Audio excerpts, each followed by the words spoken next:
duha ka butang, duha ka mga pulong sa Ebanghelyo karon ang magsumada sa mensahe sa Ebanghelyo alang kanatong tunan. Duha kini ka pulong.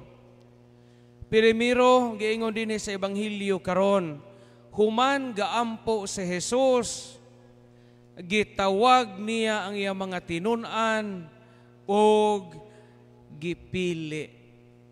Na duha ka pulong. Gitawag, called, o niya gipili, chosen. Mao ni inindot, kining duha ka pulong, maoy ga sumada sa gospel nato karong adlaw. Gitawag. Daghan ang mga kalibog usahay sa kinabuhi sa tao.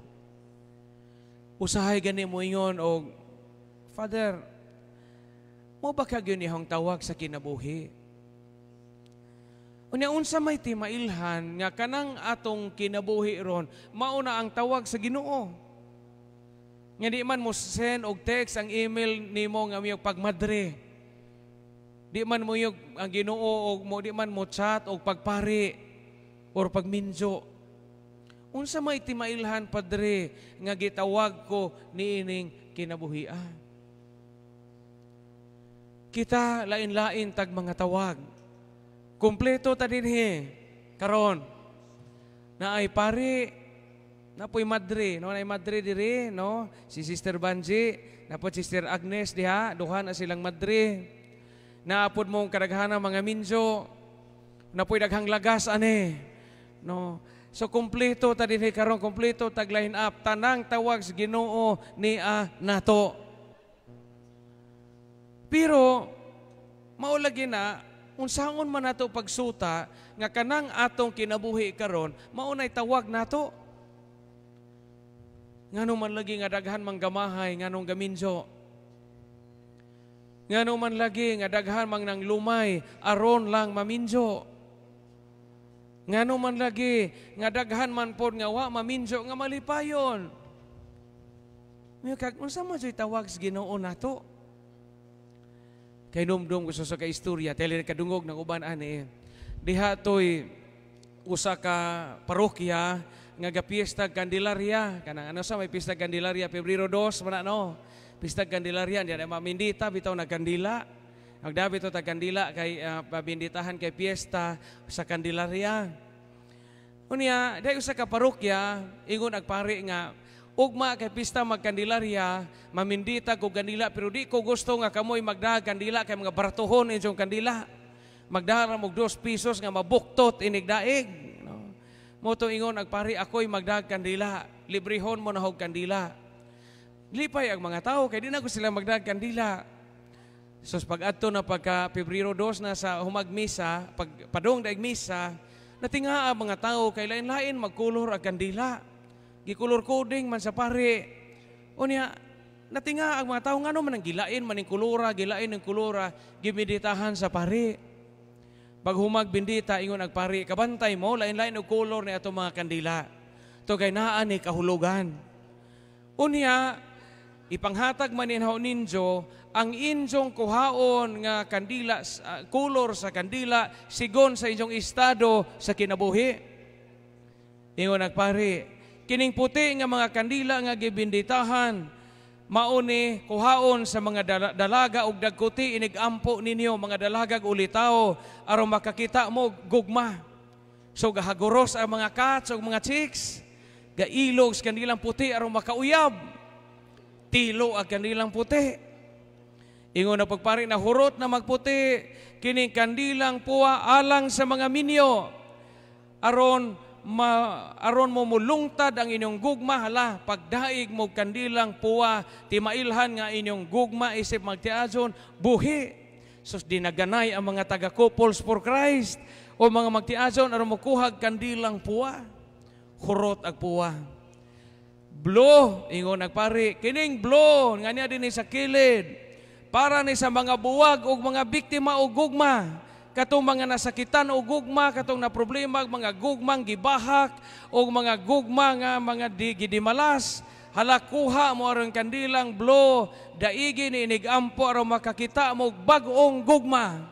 So ang mga biktima gugmang giatay, dagan sila dito, no? Kuhag kanilang blow. So nahurot naman, wa nay puti, wa nay puwa, wa nay blow, naninggit ang mga lagas. Sama na pader, sama na may amo, wa na may puti, wa nay blow, wa nay puwa, sama imong pasabot para asa naman imong kinabuhi. Ingong pagpare, kamo mga lagas, pagdaig na lamang mo katol aron di mo lamokon og huwat o gugma, no? Nabay nang may daghang man naigay katol ani. Pag naig lamang mo katol aron di mo lamoko paabot o gugma, no? Bukasyon, no, bukasyon sa kinabuhi. Unsa man kuno ti mailhan matod ni Santo Tomas de Aquino nga mao na imong tawag sa kinabuhi, primero kung nagmalipayon ka sa imong kinabuhi. Dili nang kalipay, kana bang kalipay nga taphaw, kung dili bang kana bang kalipay nga gihinabwa sa kahiladman sa imong kasing-kasing. When you find joy in your life, that could be an indication, a manifestation that God is calling you to that kind of life. Kada bang bisag minyo, kay bawo kang daghang kag mga anak gaupong-upong, daghang kag dodyanon, daghang kag pakanon, daghang kag paeskwelahon, pero malipayon ka.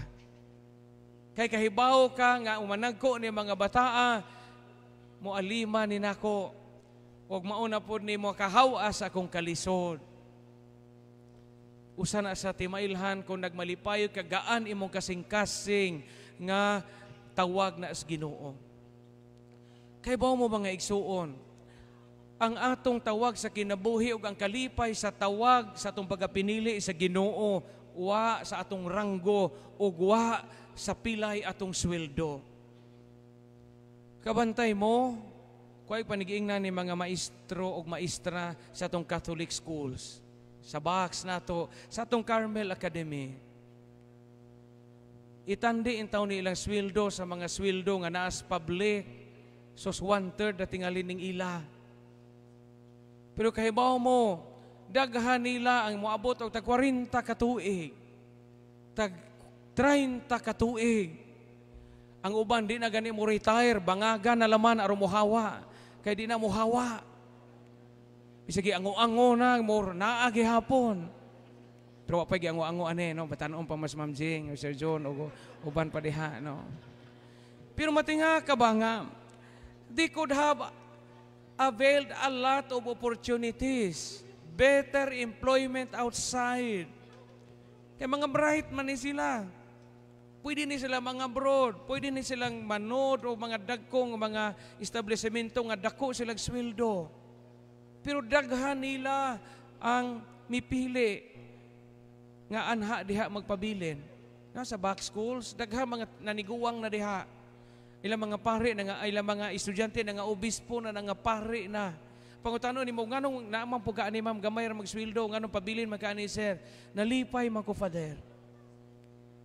So mailhan nato og asa ta magmalipayon, posible nga maunay atong tawag gikan sa Ginoo.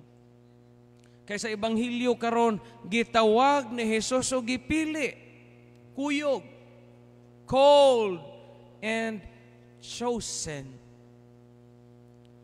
So kamo, nahimo mong lay ministers, nahimo mo nga choir members, nahimo mo nga katikista, nahimo mo nga opisyali sa simbahan, nahimo mo nga alagad sa gobyerno, dili tungod sa disgrasya. But ang Ginoo gapahiluna og asa ta niya gusto nga ibutang kay siya mo'y gapili nato.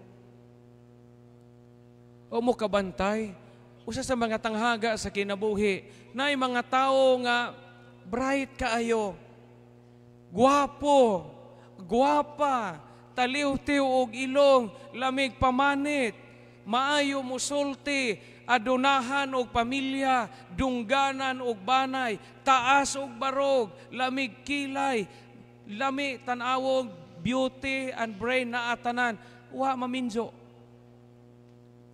Tiya kag samay kuwang ani niya, bana na mo di kuwang ani. Napoy mga sapsap og panit, apikig naong, subida og dagway, unya uwaw isuroy, nanubra po tong bana. Nanubra po tong asawa. Yung saan ni kinabuhi Makayong tagtawag jud sa Ginoo. Tanan tawag. Unya ang hagit karon kita nga manimbahay, kita nga mga parokyano, kay gitawag man ta gipili, giunsa man nato pagsanong. Di man mahimo ang tawag sa Ginoo wa tay response. Mabisa man ang tawag sa Ginoo wa kay pagsanong, kana di ka mo tando. So salamat sa Dios kahing tando ta sa tawag sa Ginoo sa managlahi nga paagi. Hingtando ko sa tawag sa pagapari, hingtando mo sa tawag sa pagaminyo, pagkadalagang ulay o ulitawng ulay alang sa simbahan o katilingban o sa kinabuhi nga relihiyoso. Hinaot nga pinaagi nining maong tawag, malangit unta kita ug masantos ang atong kinabuhi ug makasantos usab kita sa ubang mga tao. Viva, mahal nga Birhen Maria!